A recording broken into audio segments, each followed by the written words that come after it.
If you've ever genuinely liked your friends, maybe even missed them, and still felt a wave of relief when plans got canceled, you're not cold, you're not a bad friend, and you're definitely not antisocial.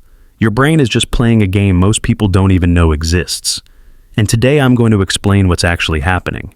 Here's something nobody talks about. Millions of people actively avoid social events while simultaneously craving connection. You're not some rare contradiction. You're just part of a massive group that's been mislabeled, by others and by yourself. Maybe it looks like saying yes to plans and immediately feeling dread, or opening an invitation and leaving it on read for 3 days because you can't figure out how to explain why you don't want to go. It's checking the guest list before you RSVP. It's calculating how long you have to stay before leaving is socially acceptable. It's loving your friends, genuinely, but feeling exhausted just imagining the event. And the worst part? You've probably called yourself lazy, antisocial, a bad friend. You've watched other people bounce from brunch to birthday party to group trip and thought, why can't I just be normal? You've made your need for space into a character flaw, when really, your brain is just wired to process social energy differently than most people realize. Here's what I want you to understand.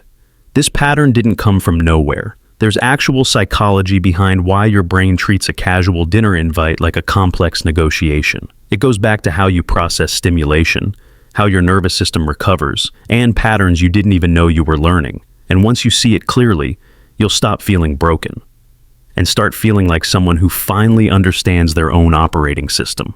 If anything I've said so far has made you feel like someone finally put words to something you've never been able to explain, I want to ask you something. Hit subscribe, not for me, for you. Because this channel is for people who've spent their whole lives feeling like they experience the world a little differently, and wondering if something was wrong with them. Nothing is wrong with you, you just need the right information. And if someone came to mind while watching this, maybe someone who always declines plans, and you've never quite understood why, send this to them.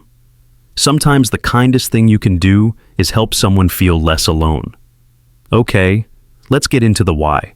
For many people, this started young, long before you had language for it. Maybe you grew up in a chaotic household where you had to be on all the time, monitoring moods, reading the room, managing other people's emotions before your own.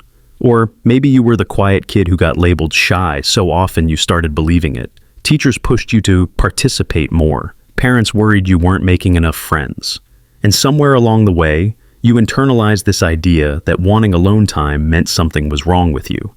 But here's what they didn't tell you. Some brains simply process social stimulation more deeply. It's not shyness. It's not fear. It's that your nervous system treats social interaction like a high bandwidth activity. Lots of information coming in, lots of energy going out. That's not a disorder. That's a processing style. But here's where it gets interesting.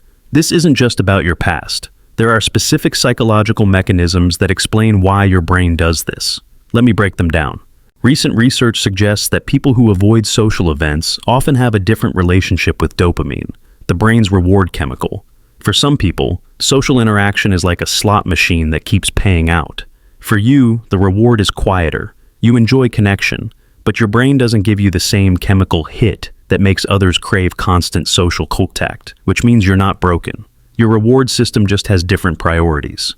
Deep conversation over small talk, quality over quantity, meaning over novelty. About 15–20% of the population scores high on something called sensory processing sensitivity. And if that's you, social events aren't just conversations, they're experiences. The background music, the overlapping voices, the lighting, the body language of 12 different people. Your brain is taking in all of it, all the time, which means that party isn't just hanging out, it's a sensory marathon. And your brain knows it, so it tries to protect you by making you not want to go in the first place. Here's one nobody talks about. Your brain runs constant predictions during social interaction. What will they say? How should I respond? Did that land weird? Should I laugh now? For some people, this runs in the background quietly. For you, it's loud. Your brain is doing complex social math every second you're in a group setting. That's not anxiety. That's a sophisticated prediction engine running at full capacity. And it's exhausting. You've probably heard of introversion, but most people don't understand what it actually means. It's not about being shy or quiet. It's about where you get your energy. Extroverts recharge through social interaction. Introverts recharge from it, meaning they need solitude to recover from social energy expenditure, which means your brain isn't avoiding the party because it hates people. It's avoiding the recovery time the party will require. It's doing future math, and honestly, that's pretty smart. You've probably heard all the advice, just push yourself. Say yes more. You'll have fun once you're there. And maybe sometimes that's true, but you've also pushed yourself into burnout. Said yes until you were running on empty. Showed up and spent the whole time counting the minutes until you could leave. Here's what that advice misses. Forcing an introvert to act like an extrovert doesn't make them an extrovert. It makes them an exhausted introvert. You don't need to become someone else. You need to understand the person you already are and stop apologizing for having a nervous system that works differently.